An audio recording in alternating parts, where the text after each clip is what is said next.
get to Moses and we'll be done.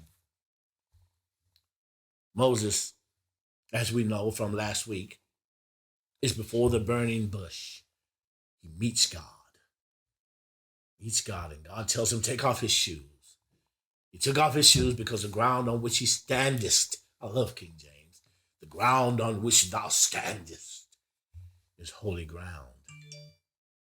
So he's standing there on that holy ground, and God says, can I paraphrase it? We don't need to paraphrase it. He said, I'm going to send you to deliver. I've heard the cry, and I'm going to send you to deliver my people from bondage in Egypt. And Moses is saying here, verse 1 said, when I get there, they're not going to believe me. They don't trust me anyway, because as far as they're concerned, it's been 40 years, but they don't remember me as a Hebrew. They remember me. They remember me as an Egyptian. Oh, yeah, I may have saved one of their lives, but I was also responsible for some beatings. I was responsible for some disciplines. That's what they're going to remember. So when I come, they're not going to believe me. They're not going to believe you appeared to me. And God said this. Listen. God asked him a question. He says, what is it that you have in your hand? Oh, my God. God has given you all of the intelligence you need, all of the talent you need, everything you need to complete your task, to be everything that you can be, to be great right here on this earth. Everything you need is in your hand. It's in your control. Moses says, I got a rod in my hand. God said, cast it before the ground. When he cast it on the ground, it became a serpent. He said, now pick it up and listen to what God said. He said, pick it up by the tail. Any snake handler will tell you, you don't pick up snakes by the tail. You pick up a snake by the head. So that, because if you pick him up by the tail, he'll curl around and bite you. It must take some faith to pick it up by the tail. Or is God showing us, I authorize you to use it, but you're in control of it. Now, what's that mean? That means that somebody here has an idea. Somebody listening to me has a dream. Somebody listening to me has a vision. And you feel that you cannot fulfill that vision. You don't have what it takes to fulfill that vision. But let me tell you something. You've got it. You've got it. It's in your hand. But it's only when you submit what's in your hand to God. And how do you submit what's in your hand to God? You submit it through intimacy with him. Lord, I want to do this. I want to do that. I want to do the other. But look, I'm not qualified like this one. I'm not qualified like that one. But this is my heart's desire to do. God is saying to you, what's in your hand?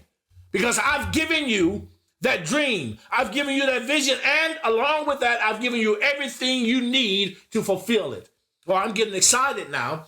But what I need you to do is take what I've given you and give it back to me.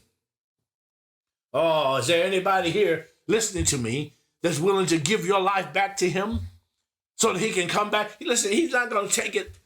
He's letting Moses know you're still in control. You're thinking that you can become God's puppet. God's not looking for a puppet. He's looking for a man or woman that he can imitate himself, that he can demonstrate himself to the world through. He'll do it through your talent. He'll do it through what's in you. I know you've always wanted to be a teacher. Always wanted to be a teacher. The opportunity to go to school, you just missed it, but you've always wanted to teach. Submit that to God and see if he won't open the door for you to teach.